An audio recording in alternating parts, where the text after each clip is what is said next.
Good morning, guys.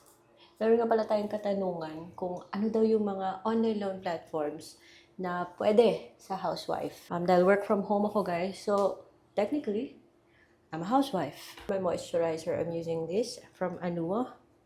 And bago kayo magreklamo na ang daming eme-eme, why not straight to the point na lang? Kasi, this is a lifestyle vlog. I have a main channel where I talk about online loan platforms.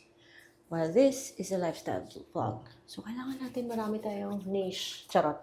Pro. Dahil lifestyle ko na yung Ola, guys. Ola pa rin yung topic natin. So, marami akong extra dito. Anong mga Ola yung pwede sa housewife? Technically, dahil work from home ako. Nasa bahay ako. And I'm married, so I'm a housewife.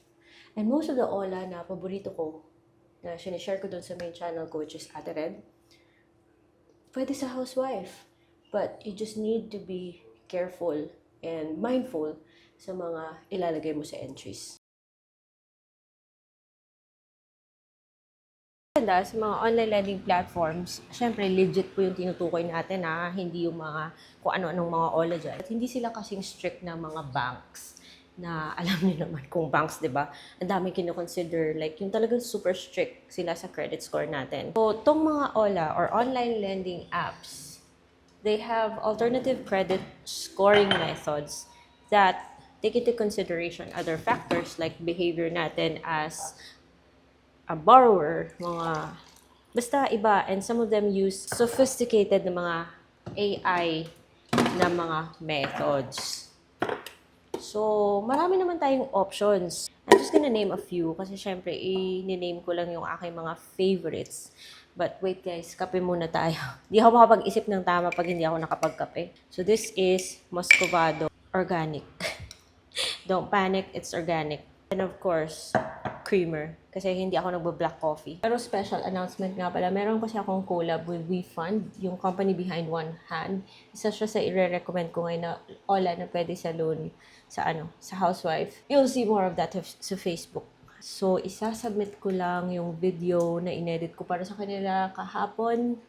And I'll wait for them na i-approve to para ma-post na siya. As I've said, kung mamadali kayo, dun kayo sa kabilang channel because this place here is a lifestyle vlog. And you can also skip to the timestamp that's indicated below if you wanna go ahead and check out my recommendations. Wait lang, medyo mabagal yung internet natin. So, dito na tayo magkape sa labas, guys. Katatapos ko lang i-submit yung aking video for One Hand. And say hi to my doggy. Oh, ayan. Hello! This time, pag-usapan na natin yung loan apps na pwede sa housewife. I'm going to start with the apps na legit pero meme. So I'm not gonna discuss so much about these apps. And that's Mabilis Cash tsaka Tala. But take note na yung mga loan apps na to, available lang po sila sa Android.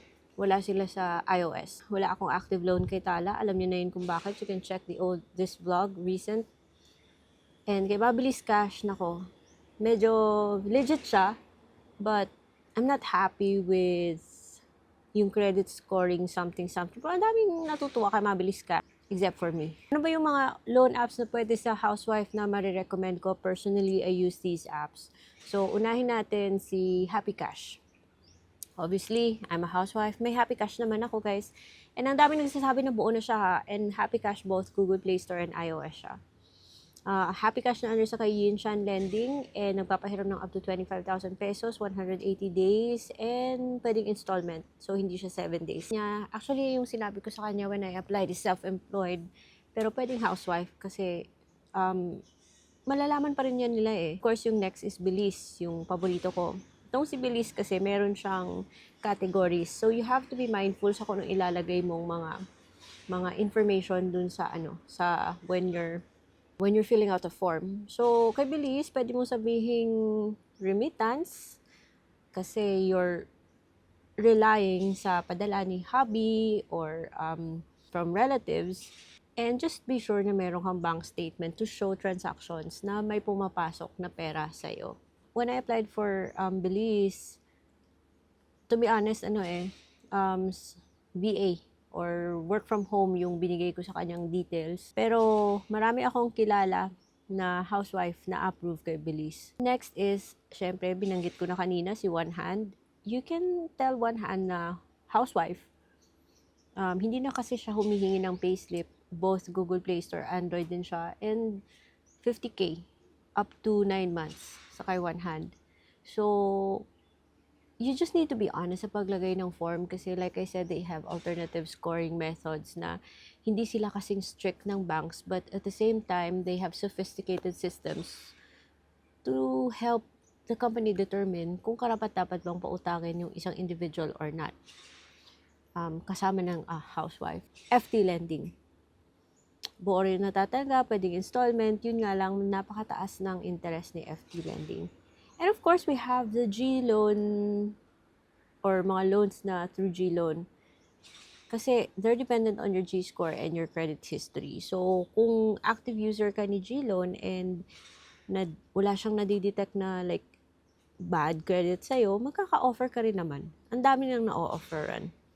So, actually, most of the loan platforms that registered sa SEC na online, pwede naman yung housewife. Okay, you just need to be truthful and give it really time. Huwag magmadali kapag nag-fill out ng form. And kung ano man yung sinabi niyang valid ID, yun yung isubmit nyo.